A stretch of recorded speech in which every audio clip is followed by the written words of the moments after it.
ಇಂದಿನ ರಾಜ್ಯ ಸರ್ಕಾರ ಹಿಂದುಳಿದಿರ್ತಕ್ಕಂಥ ಸಮಾಜದ ಪರವಾಗಿ, ಅಹಿಂದ ಸಮಾಜದ ಪರವಾಗಿ ನಾವಿದ್ದೇವೆ ಅಂತಕ್ಕಂಥ ಸುಳ್ಳಾಗೆ ಬಿಂಬಿಸ್ತಕ್ಕಂಥ ಪ್ರಯತ್ನವನ್ನು ನಿರಂತರವಾಗಿ ಮಾಡ್ಕೊಂಡು ಬಂದಿದ್ದಾರೆ. ಸರ್ಕಾರವೂ ಕೂಡ ರಚನೆ ಮಾಡಿಬಿಟ್ಟಿದ್ದಾರೆ.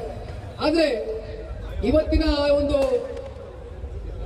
ಹಿಂದುಳಿದಿರ್ತಕ್ಕಂಥ ಕಾಯಕ ಸಮಾಜಗಳೇನಿದೆ, ಆ ಸಮಾಜದ ಅಭಿವೃದ್ಧಿಗೆ ಹಲವಾರು ನಿಗಮಗಳಲ್ಲಿ ಇಟ್ಟಿರ್ತಕ್ಕಂಥ ಹಣ ಏನಿದೆ, ಇವತ್ತು ಅದು ಸಂಪೂರ್ಣವಾಗಿ ಯಾವ ಒಂದು ಆ ಸಮಾಜಗಳ ಒಂದು ಅಭಿವೃದ್ಧಿಗೆ, ಆ ಸಮಾಜವನ್ನ ಅವರ ಬದುಕನ್ನ ಕಟ್ಟತಕ್ಕಂಥದಕ್ಕೆ ಉಪಯೋಗ ಮಾಡಬೇಕಾಗಿರ್ತಕ್ಕಂಥ ಆ ಒಂದು ನಿಗಮದ ಹಣ ಸಂಪೂರ್ಣವಾಗಿ ಇವತ್ತು ಬೇರೆ ಬೇರೆ ಕಡೆ ಸರ್ಕಾರಗಳು ಅದನ್ನ ಡೈವರ್ಟ್ ಮಾಡ್ಕೊಂಡಿರ್ತಕ್ಕಂಥದ್ದನ್ನ ನಾವು ಕಾಣ್ತಾ ಇದ್ದೇವೆ. ಇದೆಲ್ಲವನ್ನ ನೋಡಿದಾಗ ಕಾಂಗ್ರೆಸ್ ಪಕ್ಷಕ್ಕೆ ಅಹಿಂದ ಬಗ್ಗೆ ಆಗಲಿ, ಹಿಂದುಳಿದಿರ್ತಕ್ಕಂಥ ಸಮಾಜದ ಬಗ್ಗೆ ಆಗಲಿ, ಪರಿಶಿಷ್ಟ ಜಾತಿ ಪರಿಶಿಷ್ಟ ವರ್ಗದ ಬಗ್ಗೆ ದೊಡ್ಡ ದೊಡ್ಡ ಉದ್ದ ಭಾಷಣಗಳು ಕೇವಲ ವೇದಿಕೆಗಳಲ್ಲಿ ನಿಂತು ಮಾತನಾಡುವ ಮೂಲಕ ಆ ಒಂದು ಹಿಂದುಳಿದಿರ್ತಕ್ಕಂಥ ಆರ್ಥಿಕವಾಗಲಿ ಸಾಮಾಜಿಕವಾಗಿ ಹಿಂದುಳಿದಿರ್ತಕ್ಕಂಥ ಸಮಾಜಗಳಿಗೆ ಕಾಂಗ್ರೆಸ್ನವರು ಇಲ್ಲಿಯವರೆಗೂ ಕೂಡ ಕಳೆದ 3 ವರ್ಷದಿಂದ ಮಾಡಿರ್ತಕ್ಕಂಥ ಅನ್ಯಾಯ ಏನಿದೆ, ಅದರಲ್ಲೂ SCP TSP, ಯಾಕೆಂದ್ರೆ ದೊಡ್ಡಬಳ್ಳಾಪುರ ಅಂತ ಇದ್ದಂಗೆ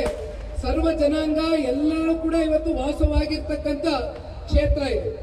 ಹಾಗಾಗಿ ಸಾಕಷ್ಟು ಹಿಂದುಳಿದಿರ್ತಕ್ಕಂಥ ವರ್ಗ ನಮ್ಮ ದೊಡ್ಡಬಳ್ಳಾಪುರ ಕ್ಷೇತ್ರದಲ್ಲಿದೆ.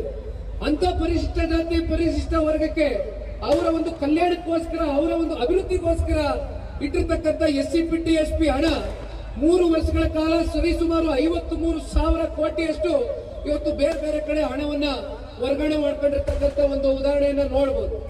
ಈ ವರ್ಷವೂ ಕೂಡ ಬಜೆಟ್ ಅನ್ನ ಮಂಡನೆ ಮಾಡಿದಂತ ಸಂದರ್ಭದಲ್ಲಿ ಸುಮಾರು 15,000 ಕೋಟಿ ಮತ್ತೆ SCP TSP ಹಣ ಪರಿಶಿಷ್ಟ ವರ್ಗದ ಒಂದು ಕೇರಿಯ, ದಲಿತ ಕೇರಿಯ ಒಂದು ಅಭಿವೃದ್ಧಿಗಿರ್ಬೋದು, ಉದ್ಯೋಗಗಳಿಗಿರ್ಬೋದು, ಅಥವಾ ಬೇರೆ ಬೇರೆ ನಾನಾ ರೀತಿಯಾದಂತಹ ಬದುಕನ್ನ ಕಟ್ಕೊಳ್ತಕ್ಕಂಥದಕ್ಕೆ ಆ ಹಣ ಏನು ಉಪಯೋಗ ಆಗಬೇಕಾಗಿದೆ, ಆ ಹಣ ಸಂಪೂರ್ಣವಾಗಿ ಇವತ್ತು ಗ್ಯಾರಂಟಿಗಳ ಹೆಸರಲ್ಲಿ ಸುಳ್ಳೇಳುವ ಮೂಲಕ ಇವತ್ತು ಅದನ್ನ ಸಂಪೂರ್ಣವಾಗಿ ವರ್ಗಾವಣೆ ಮಾಡ್ಕೊಂಡಿದ್ದಾರೆ. ಬಹಳ ದಿನ ನಾನು ಬಂದಾಗ ನೋಡಿದೆ, ಹೆಣ್ಮಕ್ಳುಗಳು ಈ ಒಂದು ಸಭೆಯಲ್ಲಿ ಅಪಾರ ಸಂಖ್ಯೆಯಲ್ಲಿ ಬಂದು ಭಾಗವಹಿಸಿದ್ದೀರಿ. ಎಲ್ಲೋ ಒಂದ್ ಕಡೆ ಮಾತಾಡ್ಬೇಕಾದ್ರೆ ಕಾಂಗ್ರೆಸ್ ಅವರು ಹೇಳ್ತಾ ಇರ್ತಾರೆ 2,000 ರೂಪಾಯಿ ಗೃಹಲಕ್ಷ್ಮಿ ಕೊಡ್ತಾ ಇದ್ದೇವೆ ಅಂತಾರೆ. 2,000 ಗೃಹಲಕ್ಷ್ಮಿ ಕೊಡೋದ್ರಿಂದನೇ ಮಹಿಳೆಯರನ್ನ ನಿಜವಾಗ್ಲೂ ಸಬಲರಾಗಿ ಮಾಡ್ಲಿಕ್ಕೆ ಆಗ್ತದ? ಇಲ್ಲಿಯವರೆಗೂ ದೊಡ್ಡಬಳ್ಳಾಪುರದಲ್ಲೇ ತಾವು ಹೇಳ್ಬೇಕು. ಯಾಕೆಂದ್ರೆ ದೊಡ್ಡಬಳ್ಳಾಪುರ ಅಂದ್ರೆ ಇವತ್ತು ಹೆಚ್ಚು ಕಮ್ಮಿ ಬೆಂಗಳೂರು ನಗರಕ್ಕೆ ಸೇರೋಗ್ಬಿಟ್ಟಿದೆ.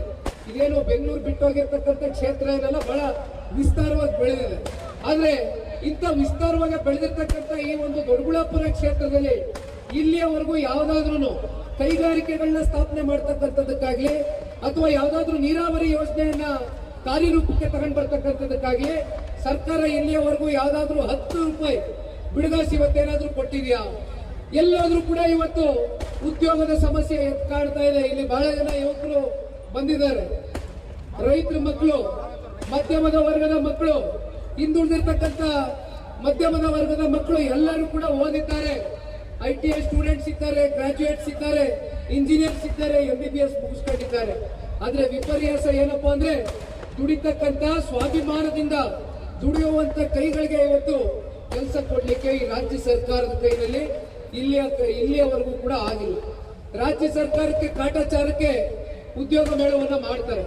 ಆ ಉದ್ಯೋಗ ಮೇಳದಲ್ಲಿ ಎಷ್ಟು ಉದ್ಯೋಗವನ್ನ ಇವತ್ತು ಉದ್ಯೋಗ ಇಲ್ಲದೆ ಇರ್ತಕ್ಕಂಥ ನಮ್ಮ ಯುವಕರಿಗೆ ಕಲ್ಪಿಸಿದಿರ ಅಂತಕ್ಕಂಥದ್ನ ನಾವು ನೀವೆಲ್ಲರೂ ಪ್ರಶ್ನೆ ಮಾಡಬೇಕಾಗ್ತದೆ. ಅಂತ ಭವಿಷ್ಯ ಇರ್ತಕ್ಕಂಥ ಈ ದೇಶದ ಭವಿಷ್ಯ ಮತ್ತು ನಮ್ಮ ರಾಜ್ಯದ ಭವಿಷ್ಯವನ್ನ ಕಟ್ಟುವಂತ ಯುವಕರ ಬಾಳನ್ನ ಹಸಿರುಗೊಳಿಸಬೇಕು ಅಂತಕ್ಕಂಥದ್ದಾದ್ರೆ ಕಾಂಗ್ರೆಸ್ನವರು ಕರ್ನಾಟಕ ರಾಜ್ಯದಿಂದ ಕಿತ್ತೊಗಿತಕ್ಕಂಥ ಒಂದು ಪ್ರಯತ್ನ ಇವತ್ತು ಯುವ ಸಮುದಾಯದ ಇಂದಿನಿಂದಲೇ ಪ್ರಾರಂಭ ಮಾಡುವ ಮೂಲಕ ಇವತ್ತು ಮುಂಬರ್ತಕ್ಕಂಥ ದಿನಗಳಲ್ಲಿ ಭಾರತ ದೇಶದಲ್ಲಿ ನಮಗೆ ಗೊತ್ತಿದೆ ಯುವ ಸಂಖ್ಯೆ ಬಹಳ ದೊಡ್ಡ ಸಂಖ್ಯೆಯಲ್ಲಿ ಇರ್ತಕ್ಕಂಥದ್ದು.